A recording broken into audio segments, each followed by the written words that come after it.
Hi, I'm Nick. And I'm Roy. What is the most profitable song of all times? What part of your brain stops working when you dream? This is Season 7 of Totally Useless Information with Nick and Roy. Listen, laugh, and learn. Or when you're awake like Nick. You know what? This is the end of Season 7. Believe it or not, we have a very special guest. Totally useless information. It's everything you never needed to know.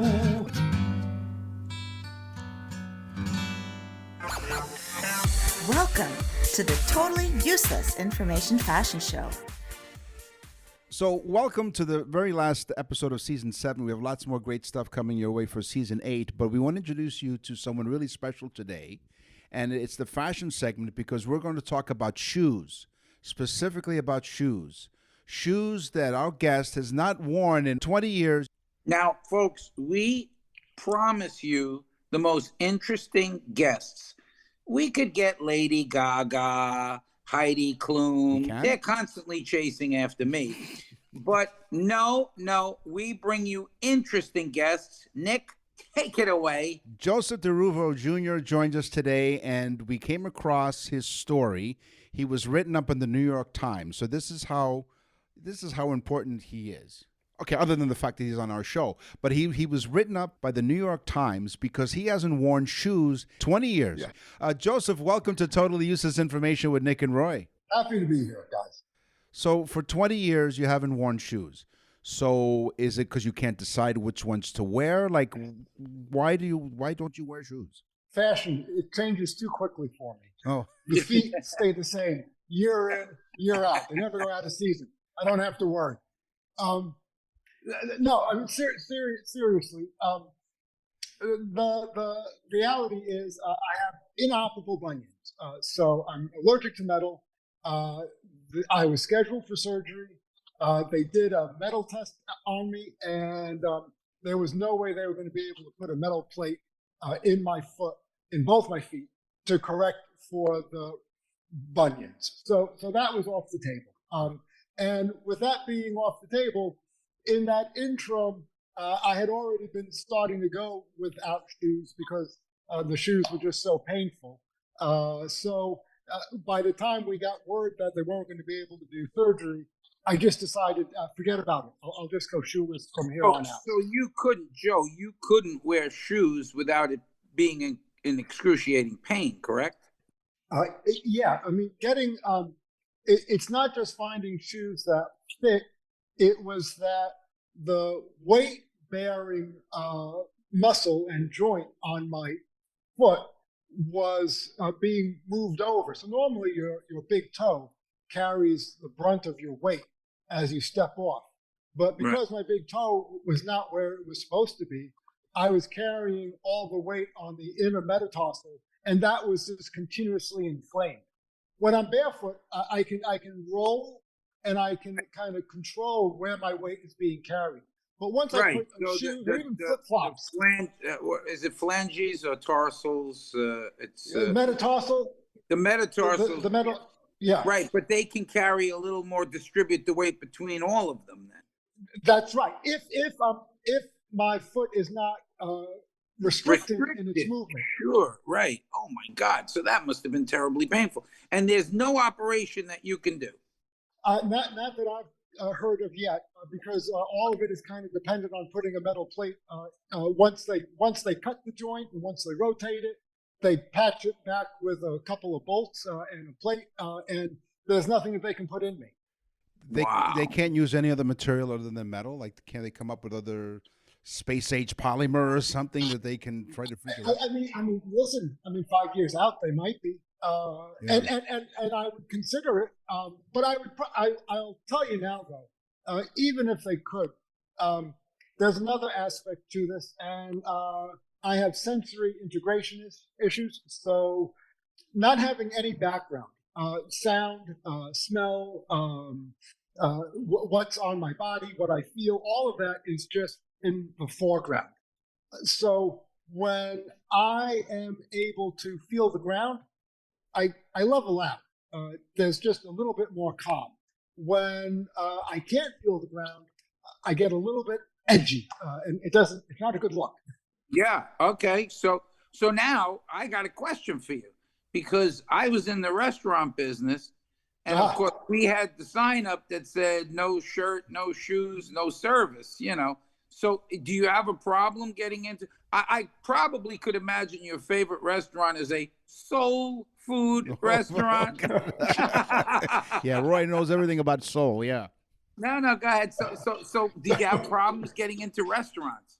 Listen, okay. The truth of the matter is I'm allergic to there's a lot of food that I'm allergic to. And restaurants are noisy and there's a lot of people. It's not a place that I would be of my own first choice. Usually if we're going to a restaurant, it's because we're being invited by friends and I'm going for the company. I'm not going to eat. So yes, if I am trying to be accommodating, I have a pair of what's called Vibram 5 fingers. It's like a glove for your foot. And I'll to get in the door, I'll wear those and then I'll take them off as soon as I'm sitting down and I'll walk out barefoot. But going shopping and doing all those things, if I have to do those things, I'll go in barefoot because I'm going into a place that's already not particularly comfortable for me.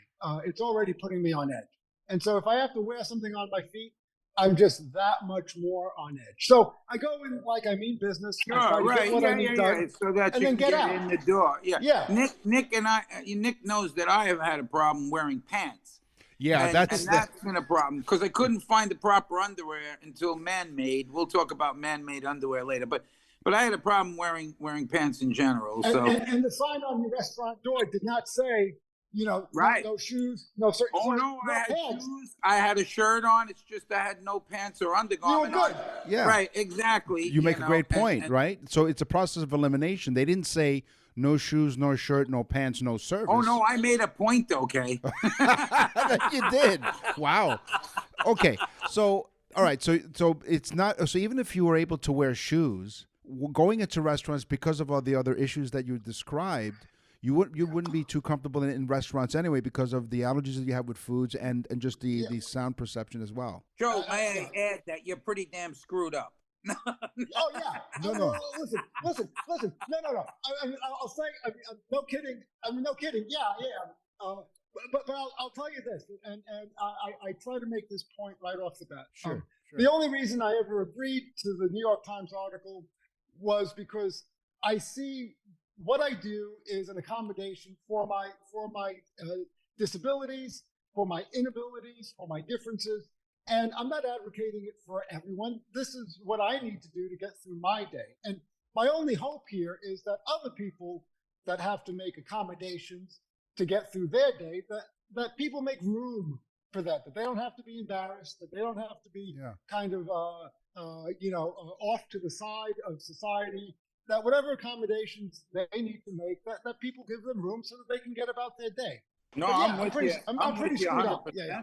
So I'm with them on that because we make accommodations for so many different things, especially nowadays. We make accommodations for everything. So listen, but you're wearing glasses, right?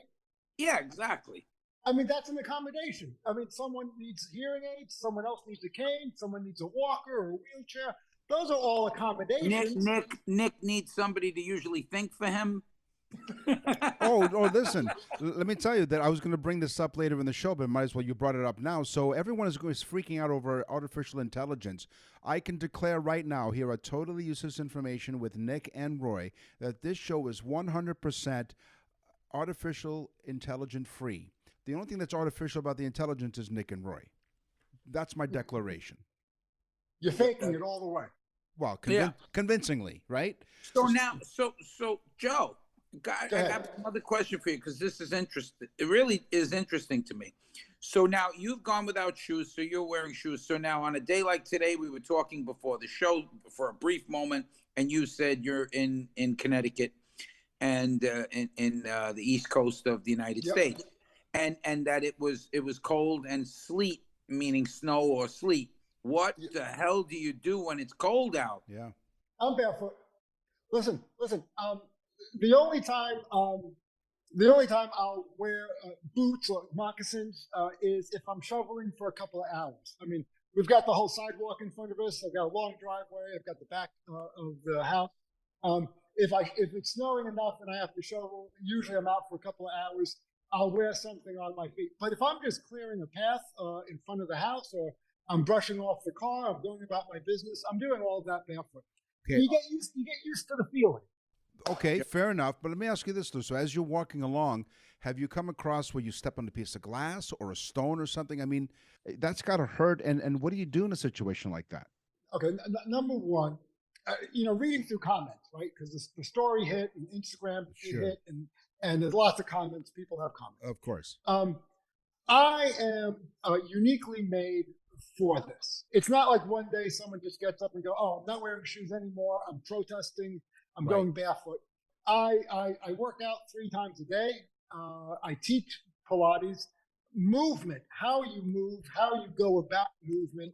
This is what I spend my whole time working through and thinking about. If you're right-handed and you lose your arm, you go to physical therapy and you learn to use your left hand. Right. So going without shoes is a learned process of how you pay attention to what's in front of you, how you carry your weight, where your balance is when you're moving. So if I'm stepping over something and I feel something sharp, my ankle rolls over it. I'm not just pounding my heel down onto the ground. I'm always maneuvering through. Yeah, dispersing the weight, right. Well, it's like getting stepped on by the heel of a woman's high heel shoe or a sneaker. It's totally different. The pressure, the pressure is in one spot. Yeah, but in your case, Roy, they intentionally, dig their stilettos into your feet because of what you said to them. Well, in your case, Nick, you're wearing the stilettos. Well, I didn't want to let everyone know that you're a cross-dresser, but you're the ugliest cross-dresser I've ever seen. Thank you very much. Now, it's not your face, Nick. It's the clothes that you pick out of.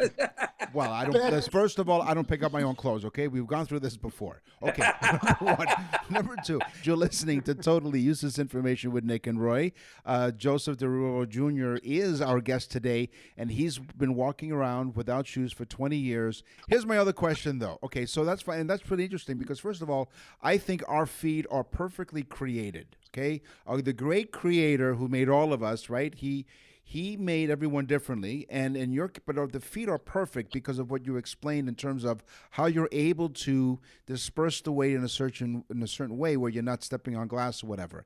Here's my question though: how dirty does your feet get, and how often do you have to wash your feet? Listen, my wife of 35 years, maybe almost now. Yeah. She no longer considers them feet. She looks at them like dog paws. Like, oh, look at the cute little dog paw. Like, Okay, yeah. She's not even considering them feet any longer. They're callous, and they've always got some kind of dirt color to them. But I wash them and scrub them down at night before going to bed. Yeah. Sure, but they're discolored from use. Like someone who works with their hands. Their palms they get scuffed up. Yeah. Does anybody give you a hard time, like walking in a store or anything? Do they give you a hard time? I mean, I've been escorted out with the security guards on both sides of me. Wow. Oh my God, that's crazy. I mean, the joke of it is, I mean, not in Canada, but in the States, you can walk into a supermarket with an MR 15 around your shoulder. You could come in with a gun strapped to your belt. And you have all the freedom in the world, but but Joseph, those people have shoes on. Yeah, no, Joe. That's his point. Yeah, exactly. I walk in without shoes, and I'm like a weapon of mass destruction. They walk in with a couple of rounds strapped to them, but they're okay. They got shoes on. Yeah. If you've ever smelt Nick's feet, then you'd know why, because they're nervous. Yeah. See, Roy knows he's been really close to my feet because every time I try to kick his face in. No, don't worry, Joseph. We're best friends for 40 plus years. You're listening to Totally. That's after pulling it out of his butt. Exactly. Then you got to wash them off. Yeah. Gosh, it's only been a few minutes, and he knows this really well. As you're listening to Totally Useless Information with Nick and Roy, Joseph Derulo Jr. is our guest today, and he's been walking around without shoes for 20 years. And even though the New York Times did an article on him, and I know that, Joseph, you were saying that you had a lot of interviews, and some of which were morning zoo radio probably, and they probably made fun of you, and that's disgusting because you're doing this for a good reason, because like you said, you're reaching out to other people who need sort of accommodations in order for them to get through their day. And I think what you're doing is quite noble, number one. And this is who you are, and you're proud of what you are. I mean, you're proud of your feet, and you're proud of what you do, literally one step at a time. Thank you. Yeah, it's important. Joseph, I know Joseph's favorite movie. What's that? Footloose. No, it's not. No, it's not. Come on, I had to throw that out. Listen, come on. Are you kidding me? That was teed up there. I mean, come on. No. Are you kidding? You got it all wrong. It's Barefoot in the Park. Come on. There you go. Oh, There you go. He beat you. He beat you on that one. There you go. So what's next? I mean, you're going to do this for the rest of your life. I mean, so let me ask you this question. Just came to my mind. So you teach Pilates. That's like, it's like you're riding on a bike, but which is perfect because most of the time you're not wearing shoes for Pilates, right? So it's and I mean, Pilates was developed by Joseph Pilates, and he was a boxer, and he trained boxers originally. That's where the exercise came from. And so any boxer really, I mean, the footwork is so fundamentally important, because if you can't ground your weight, then when you throw a punch, that energy gets dispersed. So the strength through the feet is very important. And so when we teach Pilates, we are teaching people how to engage their feet better. Yeah, I tell you the truth. I mean, we have all types of different people on the show, and when I first read this, Nick sent it to me, and I read this, and I was like, oh my God, I mean. I'm sure that you went on radio shows and there's a million jokes they throw at you, but this is a serious thing, and people don't understand that. Well, it is. It's a serious problem for you. It is. Listen, anyone that needs accommodations, it can be a problem for them. Look, let's say you sleep at night and you have to have all the lights out. There can't be any light coming in. That's how Nick's wife feels. Yeah, that's what she prefers. Yeah, she wants all the lights out, as dark as we possibly can get it. Yeah. The coffin opens up. She gets in. The coffin closes. She sleeps with the night. Oh, Nick. There you go. Wow, we just met, Joseph. My goodness, I'm blushing on podcast. That person, if they have to go on a business trip and sleep in a hotel, I mean, they're kind of panicked because they know what they need to accommodate for them to sleep. Right. And so people carry these things around with them, and it's a weight for them, and it may be embarrassing. No, they have to take into consideration how people, somebody who has a problem with putting on, I'd hate to say it, but they have to take into consideration and walk a mile in your shoes. Right? Yeah, no, but okay, pun intended. No, pun intended there. Now, you have a Facebook group. Do you invite people to join you on Facebook? Do you update everyone on your journeys, or? At the beginning of social media, all my accounts are open because I figured you have an idiot to think anything you say is going to be private. So everything I have is out in the open. And so any stories that I have of going into the mall and having the security guards come up and tap me on the shoulder and show me the door, I mean, all of that gets posted, as it happens. But again, any of those places are the last place that I want to be. I have a machine shop. I build my own Pilates equipment.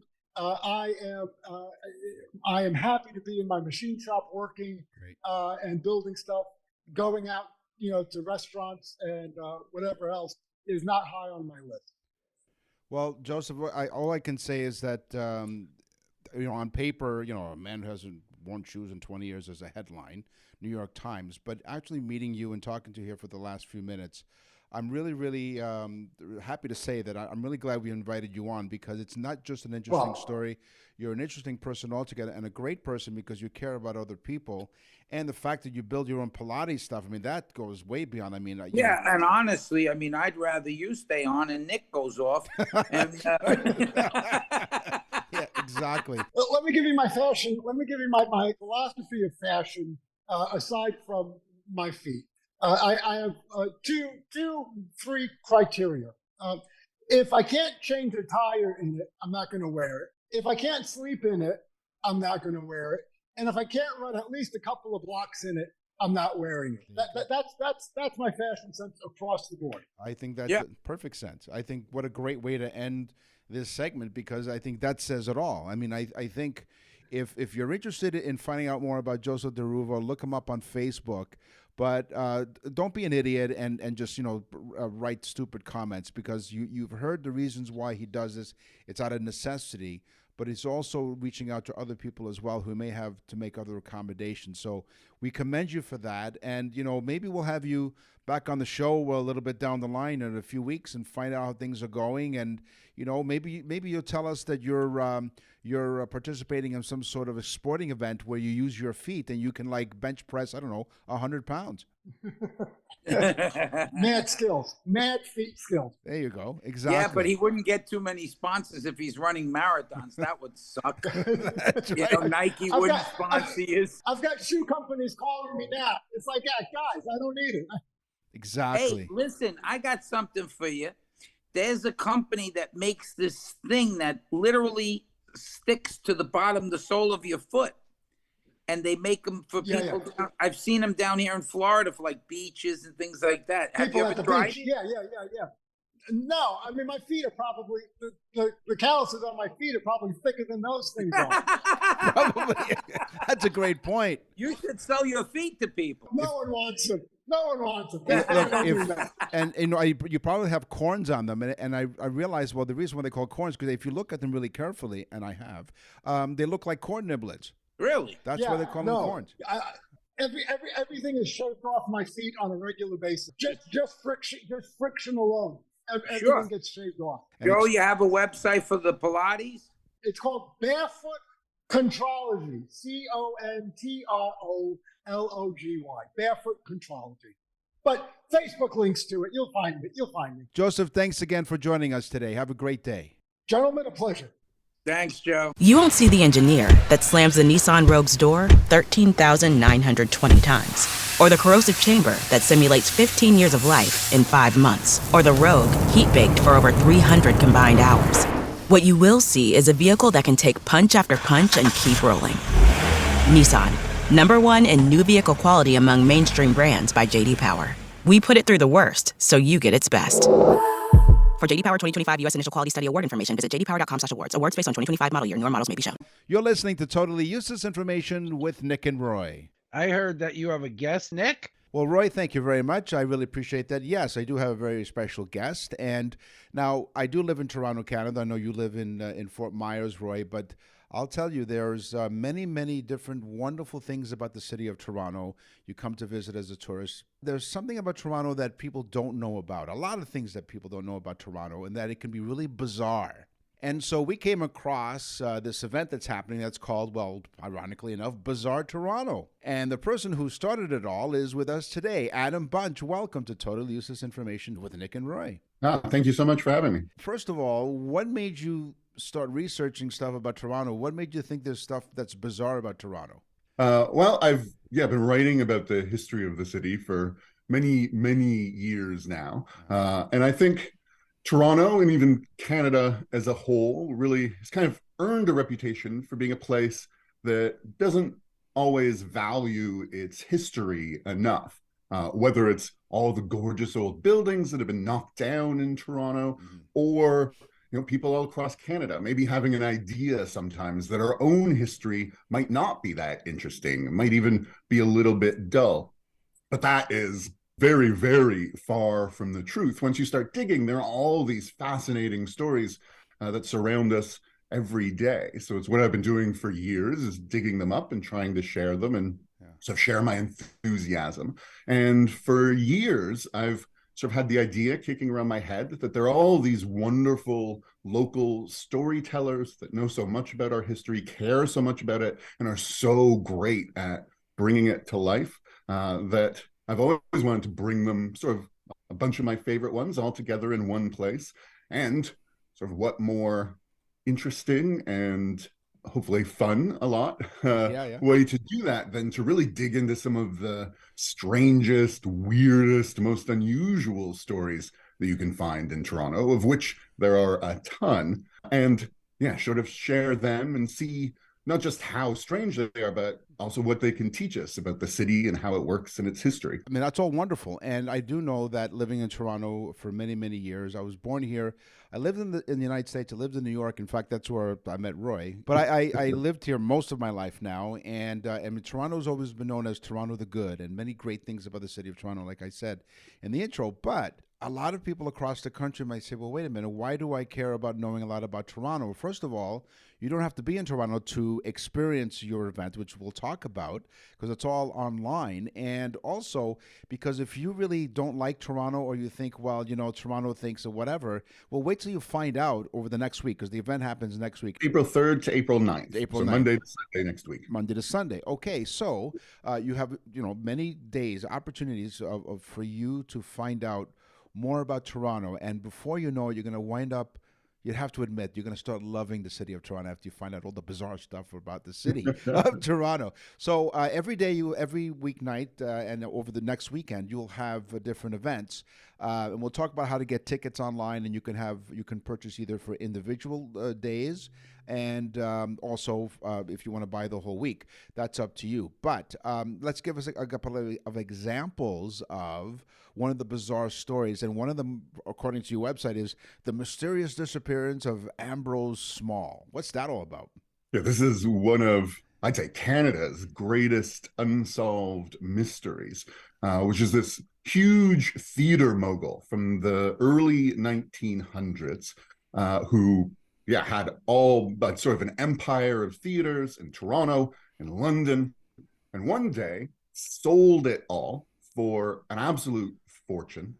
Went down to a bank in downtown Toronto, a building that's still there, deposited the city's very first check ever for $1 million, and then disappeared off the face of the earth. And no one, 100 years later, still has any clue what happened to him. He didn't take any of the money with him.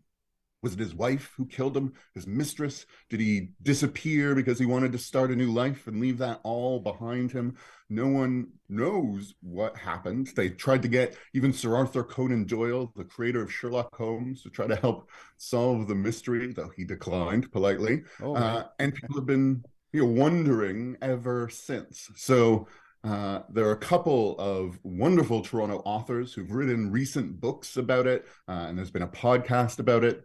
So I'm going to get them together on Monday night to kick off the festival and see if in an hour we can maybe solve the mystery that hasn't been solved in 100 years. Nonetheless, another myth that you're going to reveal and try to explain to the audience is the myth of Mary Mink. Yeah, this is one of the stranger stories that comes out of 1800s Toronto, and it becomes a really popular local piece of history. This story about a black man in Toronto in the middle of the 1800s who put an ad in a newspaper looking for a white husband for his daughter.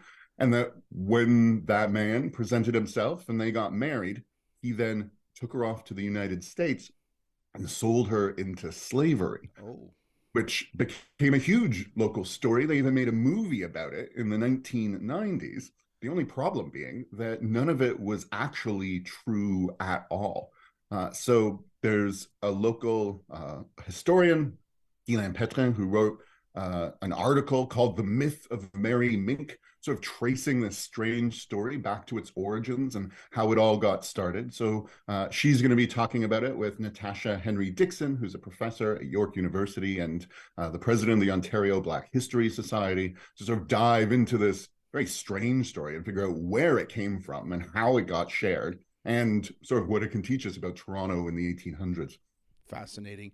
You're listening to Totally Useless Information with Nick and Roy. My guest today is Adam Bunch, and he's talking to us about the great Bizarre Toronto Festival that's online, and we'll give you details on how you can be part of that. It starts April 3rd on Monday and runs through next weekend, April 9th. Let's talk about, now, of the many, many cultures that are in Toronto. One of the things that's celebrated about Toronto is the fact that I think we speak over 160 different languages. People literally have come from all over the world. And one of those places is Jamaica. And one of the great things about Jamaica are the Jamaican patties. And part of your festival is fighting the patty wars. How can you explain that?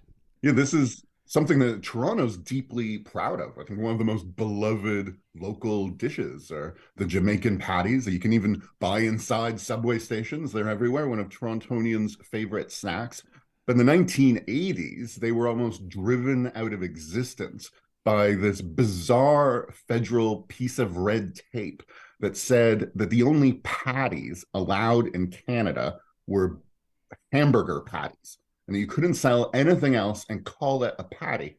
Government inspectors started showing up at all of Toronto's Jamaican patty places, telling them that they had to either face massive fines that would drive them out of business, or change their names, all their packaging, all of their advertising, which would have cost them just as much as the fines and driven them out of business that way.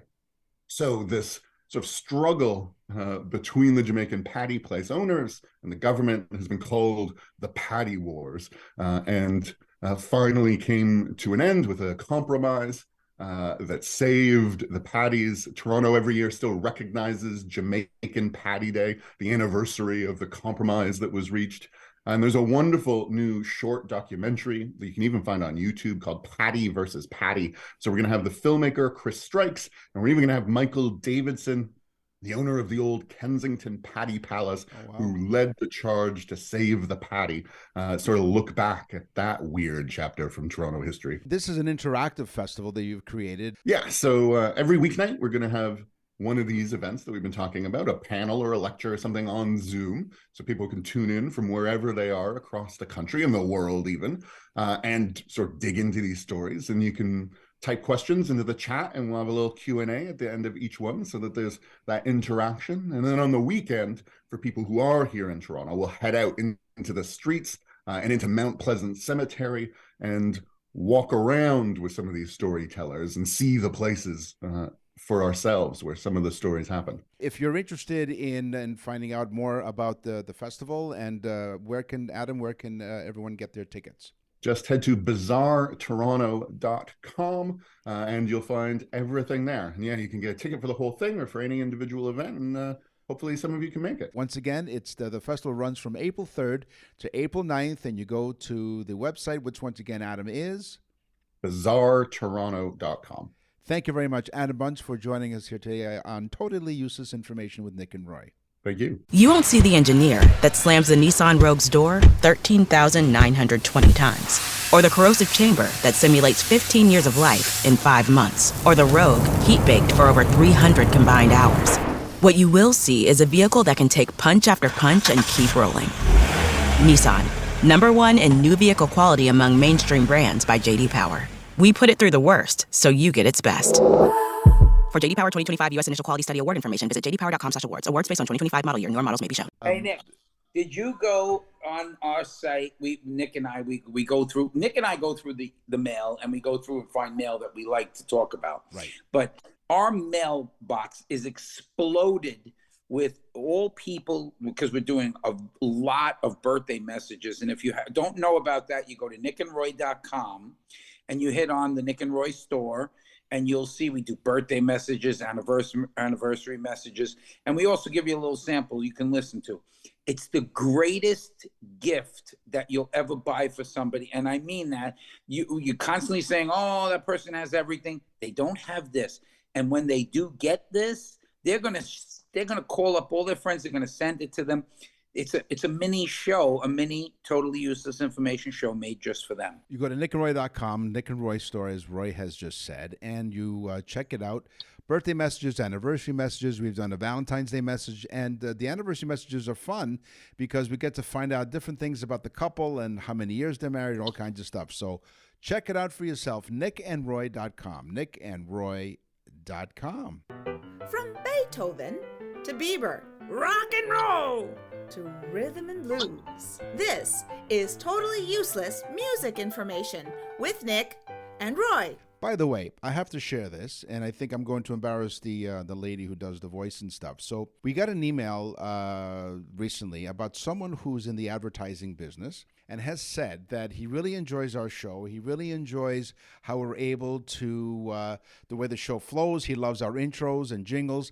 And he says, I don't know how you do it, but how do you get your female companion there to really notch it up to a 10? So he really enjoys our whole presentation. So thank you for listening, and thank you for sharing your comments. And she does. You ever see the movie Silence of the Lamb, where they hold the person in the hole in the ground, and then they put the bucket down, puts the lotion in the bucket? Yeah, you what know? about it? That's how we get her to make all these things for us. No, you don't. We put the recorder in the bucket.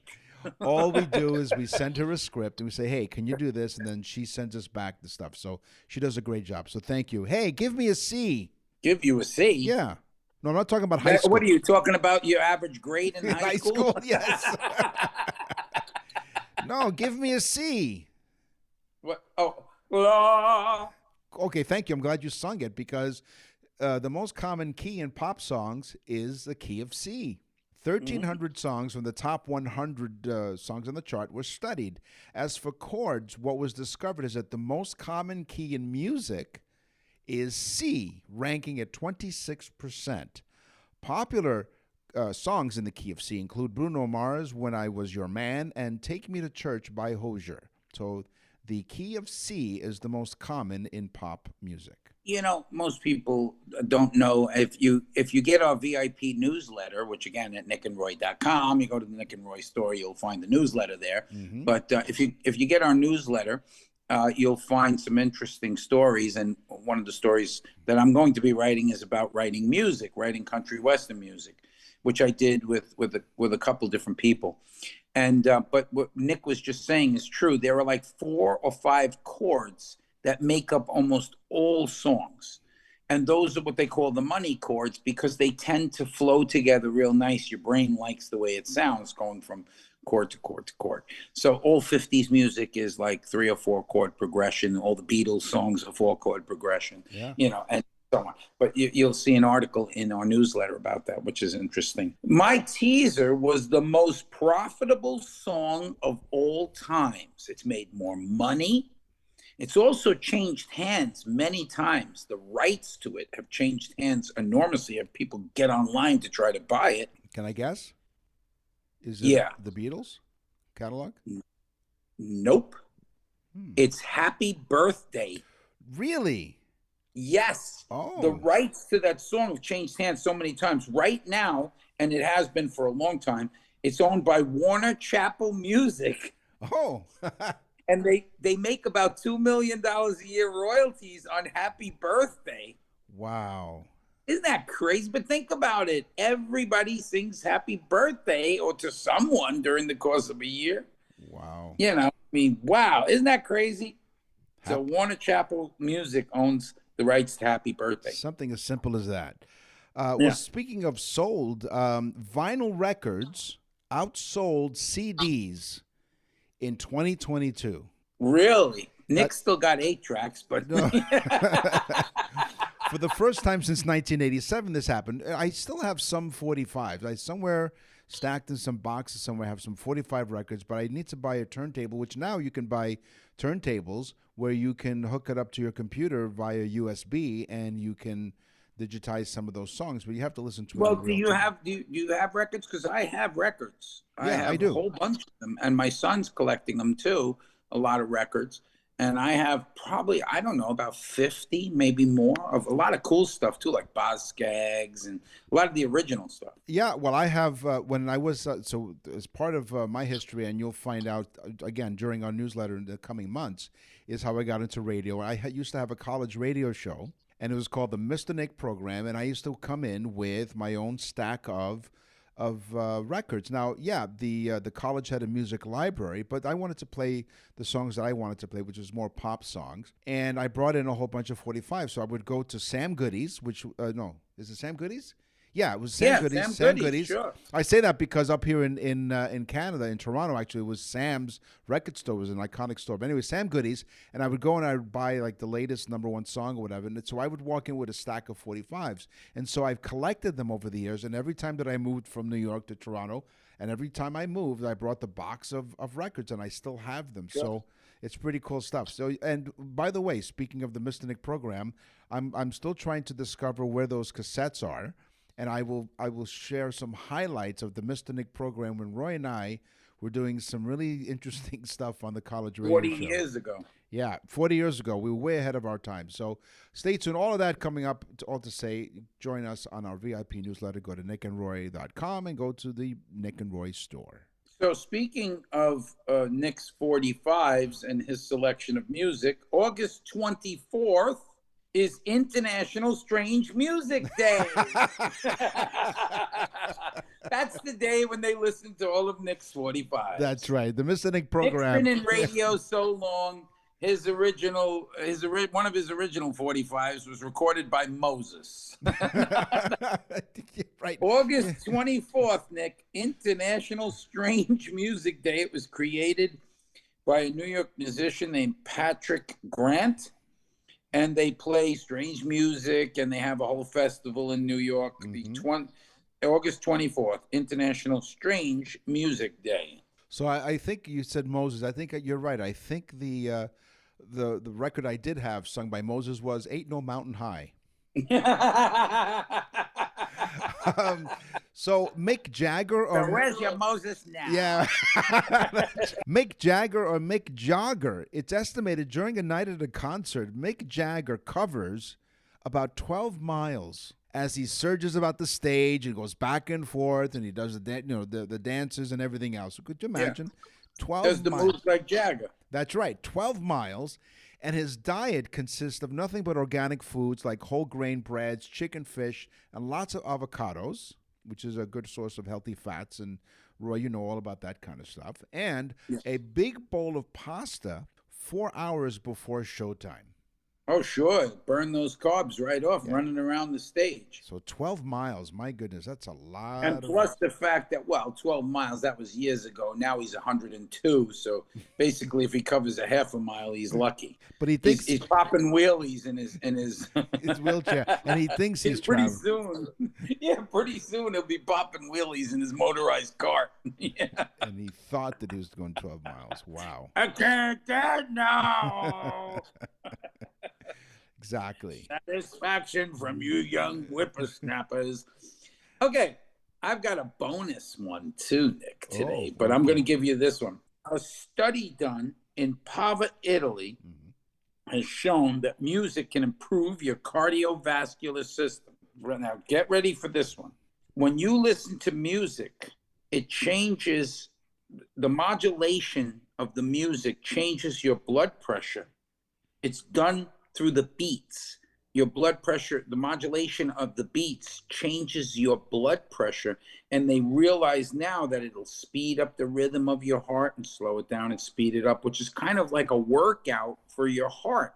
So listening to music is like a cardiovascular workout. So Nick and I have stopped going to the gym. Now all we do is eat, and then we listen to some music just to burn it off, Exactly. Have 4 bowls of pasta, and then follow Joseph's Pilates lesson, and then we're okay. We're all set. That's all. Yeah. Exactly. Sure. Well, thank you for joining us. Totally useless information. Hey, Nick, I got a special one. Oh, you say a bonus one? Bonus. A bonus music one. Okay, what do you got? Okay, you know that Barry Manilow, and I do this at my shows a lot. If you got our newsletter, you'd know about the fact that I do shows down here in Southwest Florida. I sing, and I'm an entertainer. So during the show, I talk about Barry Manilow having written like jingles, and he wrote like 30 hit songs. He's had so many #1 hits. But one of his biggest songs, in fact, I think the biggest song for him, other than Mandy, was I Write the Songs, which is like his #1 hit. Right. It's the only song he didn't write. No.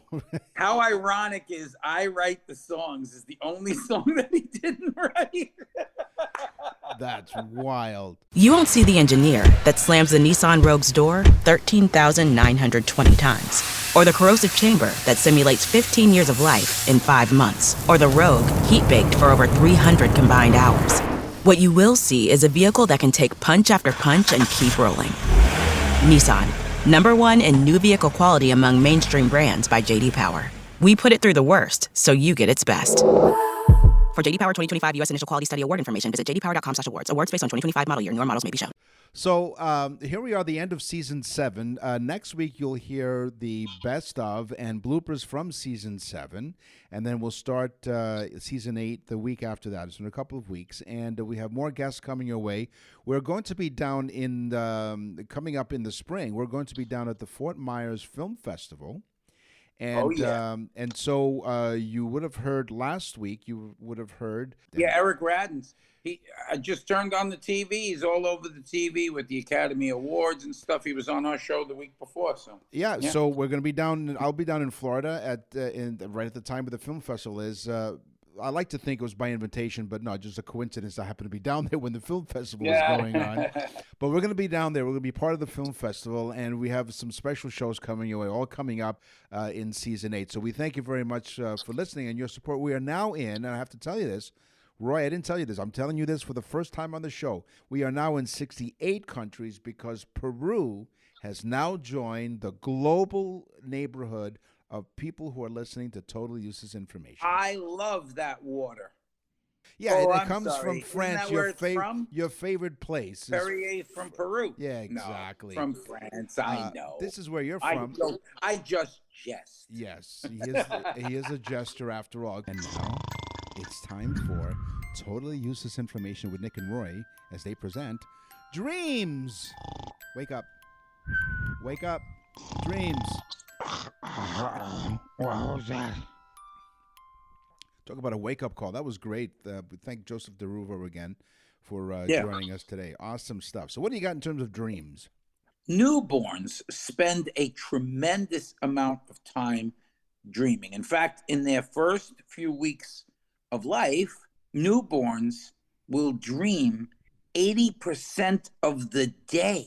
Oh. Yes, they're in a REM sleep for 70 to 80% of the day and dreaming all the time. The brain is reacting unbelievably fast because there's so much to learn.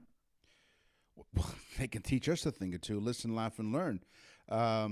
Dreaming is most common in the morning. You might find you remember most of your dreams better just after you've woken up in the morning.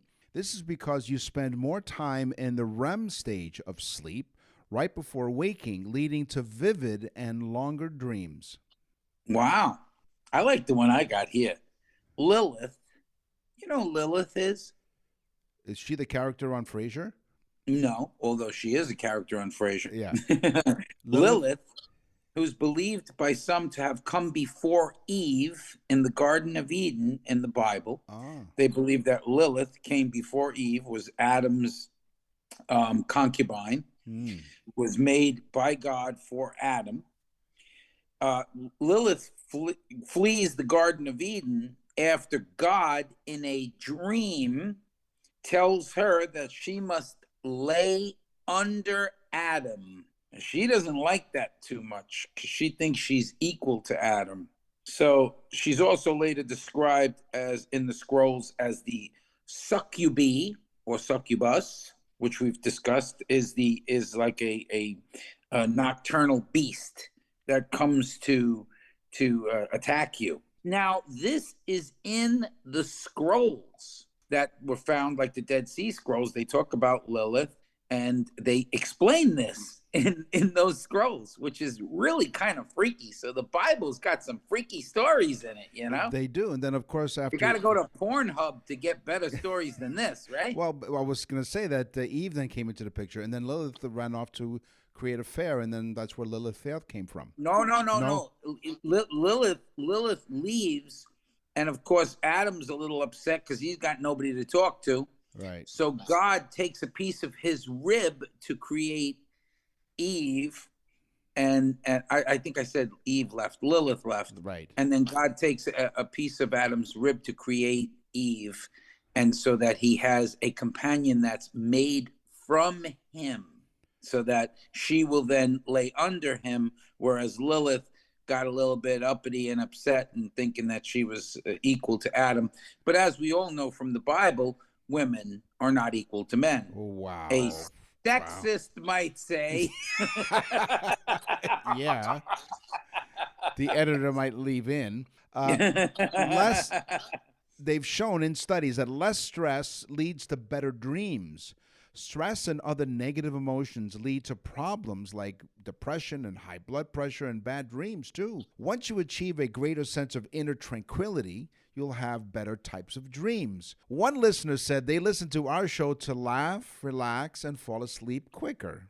Yeah, you've been known to put people to sleep by talking to them. Well, I was going to say, I think there was a compliment in there somewhere. So thank you. Listen, laugh, learn, and fall asleep.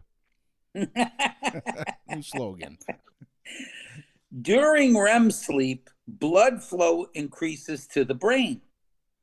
But not only that, the brain temperature increases.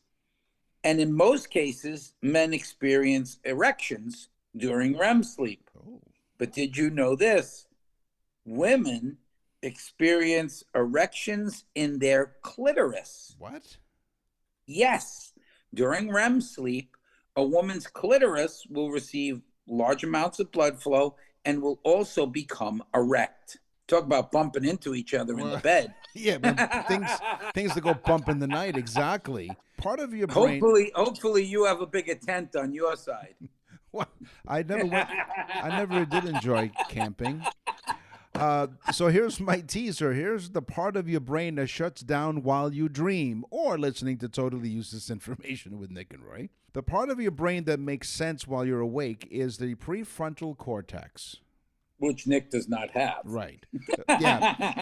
Mine's in the back. It actually shuts down. It actually shuts down when you dream. This leads to dreams taking on their bizarre and sometimes nonsensical dreams. Again, you're listening to totally useless information. This is because your brain cannot reason while you're dreaming because your prefrontal cortex is not working. And so sometimes the dreams just don't make any sense. You're listening to totally useless information with Nick and Roy. Hopefully you haven't fallen asleep, but thank you very much. If you're still awake. Are you kidding me? How could they fall asleep, Nick? Go to our website and send us an email. What's in the mailbag? What's in the mail? That's funny. That was Nick's nickname in high school. What? Jester the Virgin Tester. Right. Exactly. It took me 4 years. Rosie from Hartford, Connecticut. Dear Nick and Roy, I wonder if Joseph knows Rosie. They're both from Connecticut. I don't know. Yeah. Dear Nick and Roy, we love listening to your show. We love everything about you guys, your long friendship, your special messages, birthday messages, and your newsletters. I'm officially hooked on you guys. You make my week. Poor thing. When I'm feeling a little down, I go to your website. You're always talking about nickandroy.com. She even writes nickandroy.com, so she listens to us really closely. So I go to your website, nickandroy.com, and I listen to your past episodes. So thank you. Yeah, so all you do is you click on episodes, and you can listen to the full library of episodes. There's like 200 now, right? We're approaching 200 really fast, and we'll do a special show just for that. In the meantime, here's my question. She writes, we love pizza. And my friend told me that the longest pizza in the world was made in Italy in 2016. Is this true? Again, thanks for making my day when I listen to you. Well, Rosie, thank you very much for your email. And yes, the world's longest pizza in 2016 along the seafront in Naples, Italy, not Naples, Florida. 250 chefs collaborated to create 1.853 meters or 6,082 feet, 1.15 miles long Neapolitan, which the Guinness Book of World Records confirmed to be officially the longest pizza ever made until America officially took the title away from Italy by creating a masterpiece of its own. Italy had the longest pizza record. Best of pizza. Best of pizza. There's a good, the longer one, for only 1 year, because the year after, clocking in at 6,330 feet versus 6,000 and what was the Italian one? 6,082. So 300 feet more. Wow. This pizza was assembled at an Auto Club Speedway, which itself is around 2 miles of the track. So according to the Eater publication, the pizza was constructed with gas convection oven on wheels, and they now hold the Guinness World Record of the longest pizza in the world. So there you go. I was going to say they were better off making it on Venus. It would have cooked itself. Yes. Yes. Men are from Mars, pizzas from Venus. Yeah, they took all those pizzas and they brought them up to this tower, and now it got so heavy, Right. now they call it Leaning Tower of Pizza. Yeah, it's top heavy.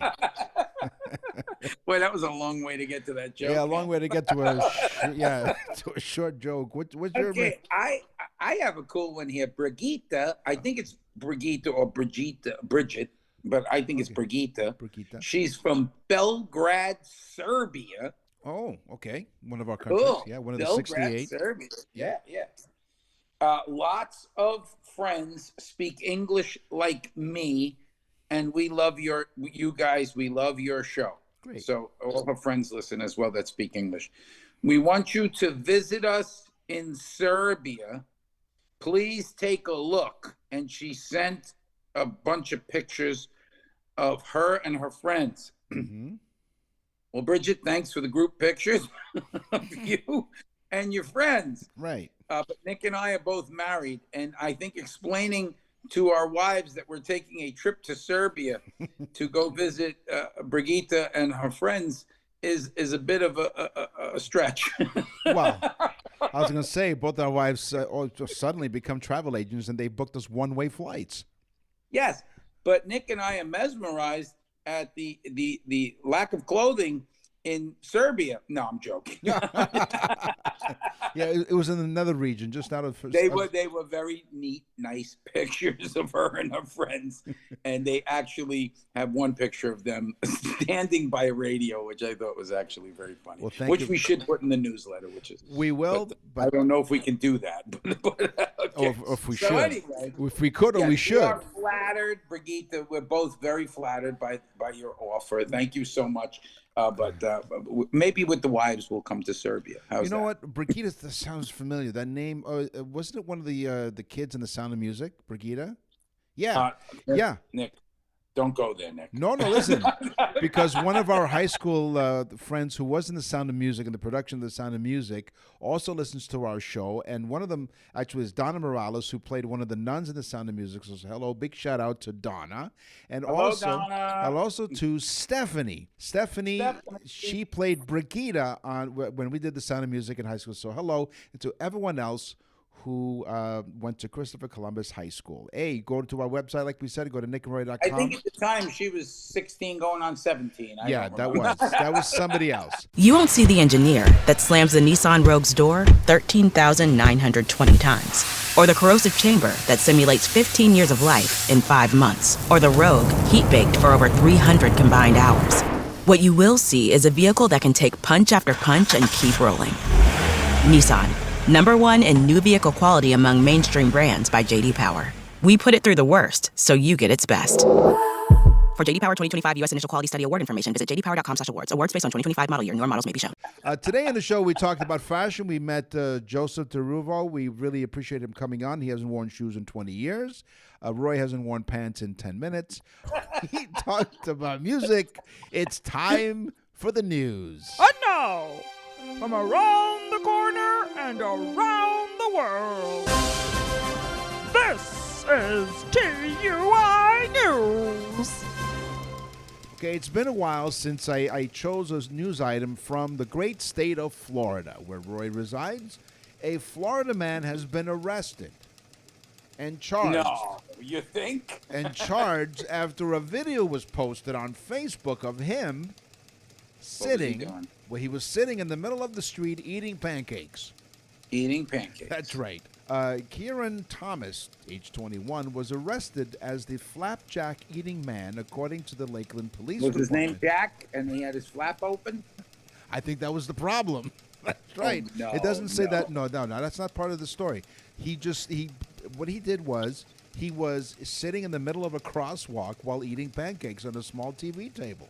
No, he brought a table with him. He had to have a chair if he had a table, So right? a table for one, I guess. He made his own Yeah, reservation. right. He had a reservation.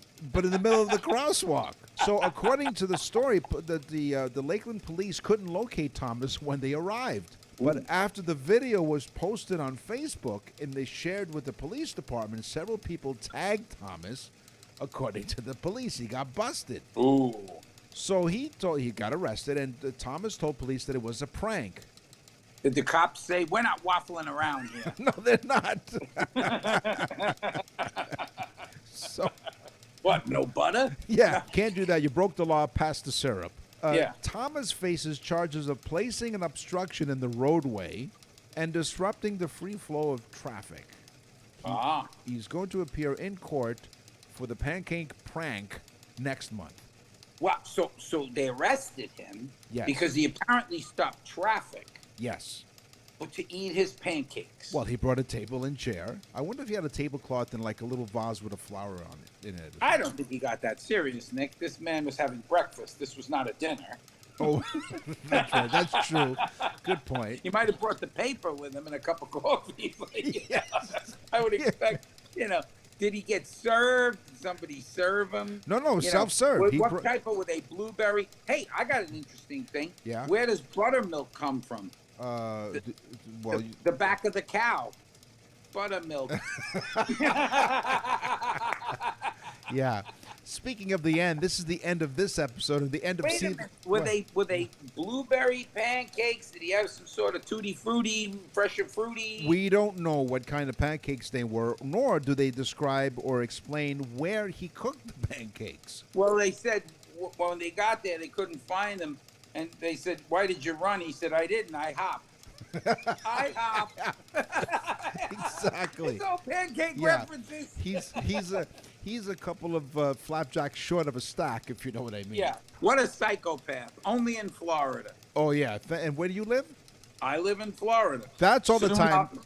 I can't do that now. Now I just have to maybe get a sandwich for lunch or something. I should do lunch. If you see a man blocking the crosswalk with a sandwich, oh, it's wow. Roy. Think about it, Nick. He did it during drive time, too. It's the morning. Probably people going to work, and this moron sitting there eating pancakes in the middle of the street. It would be really hysterical if cars stopped alongside thinking it was a drive-through or something. Exactly. See? I'll take an Egg McMuffin and... You know what? This guy wasn't thinking, right? We said he's a few flapjacks short of a stack because if he really was the entrepreneurial thinker, then he would have sold the pancakes as the cars came by, you see? Well, they would have thought maybe it was a McDonald's. They'll drive up and go, hey, clown, give me a... Speaking of clowns, that's all the time we have for this episode and this season 7 of Totally Useless Information with Nick and Roy. We sincerely thank you all for listening and supporting us all these episodes. 68 countries now. We truly appreciate it. We will scour the internet and other sources, and our staff will make sure we have totally useless information for you. And the reason that we're in 68 countries now and listened to by millions of people is because of you, millions of people, not only listening to the show, but sharing it with your friends. And don't think we don't really appreciate it, because we do. And we say, keep it up, folks, keep it up. We want to be in 80 countries, 90 countries. We want to be all over the planet, which we pretty much are at this point. But thank you so much. Thanks again. I'm Nick. And I'm Roy. Thanks for listening. Totally Useless Information with Nick and Roy is a production of nickandroy.com. Visit nickandroy.com to access the full library of episodes or wherever you get your podcasts.